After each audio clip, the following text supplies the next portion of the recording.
In the last couple of weeks, we've been talking about pre-felts. Today, I'd like to answer a couple of questions about the topic that I've been getting, and I hope that they are useful for you too. I'm very curious about pre-felts, especially as a new wet felter. At which stage of the process can you consider it a pre-felt? I'd like to create some pre-felts in order to place them on my work and felt everything together. How do you do that? Well, a pre-felt is any stage in the felting process between the moment when the fibers start holding onto each other and the moment when they're completely felted. This means that the pre-felt can be more or less compact. If you want to create pre-felts to use as surface decoration, I recommend you make them thin, don't felt them for too long and let them dry. Next, it's better to iron them. You can then cut them in any shape you want and make sure you lay them directly on your wall layout. This is important so that they attach well to the piece. Then you only need to felt everything together. Do you have any advice on how to deal with one color fiber bleeding into another? I made a Christmas stocking and the red bled into the white top. Now, I'm presuming you don't mean the color is bleeding because of the dye, and that the issue is that the little fibers went beyond the edge of your pre-felt and migrated into the nearby base felt. There's always a percentage of fiber that will migrate. It's just the nature of felt.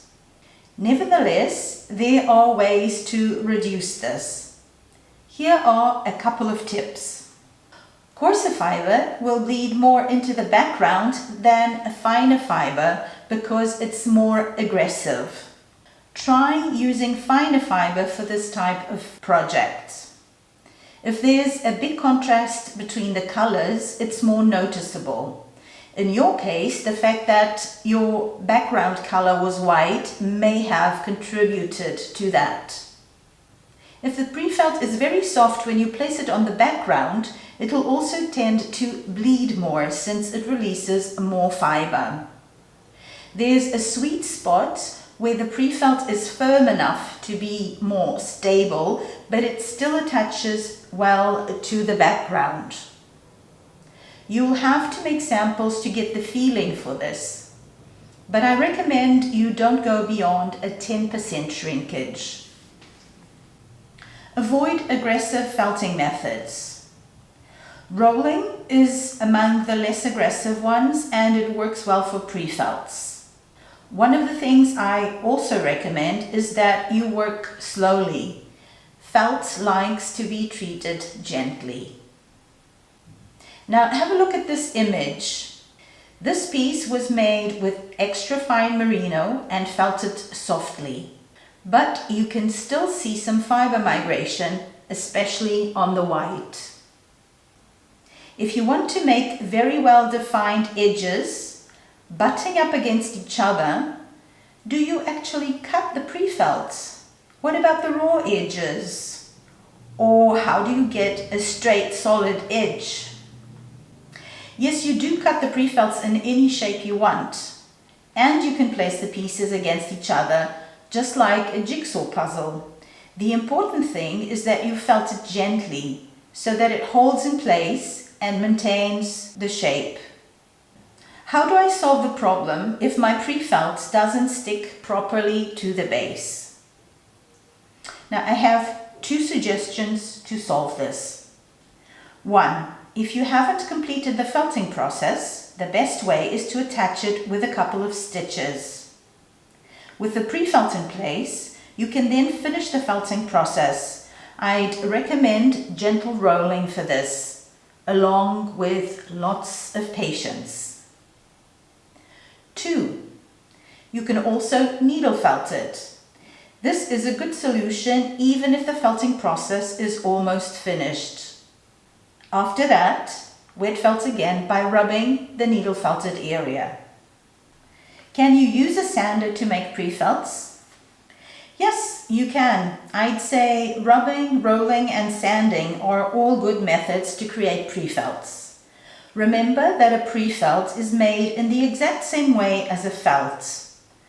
You just need to stop sometime in the middle of the process. That means that you can use the same methods to create a pre-felt as you would to create a flat felt.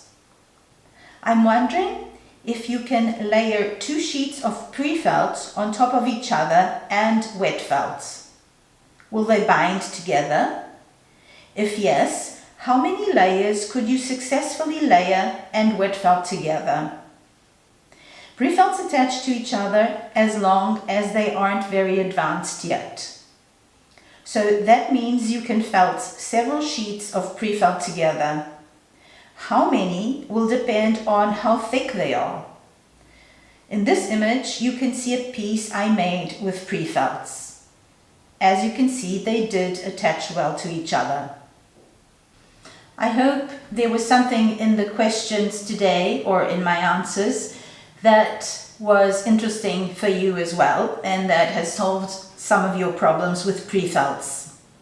If you're interested in getting more tips from me every week when I have new videos, new blog posts, or new classes coming out, you can sign up to my inner circle. It's completely free and I'll leave the link to sign up below this video.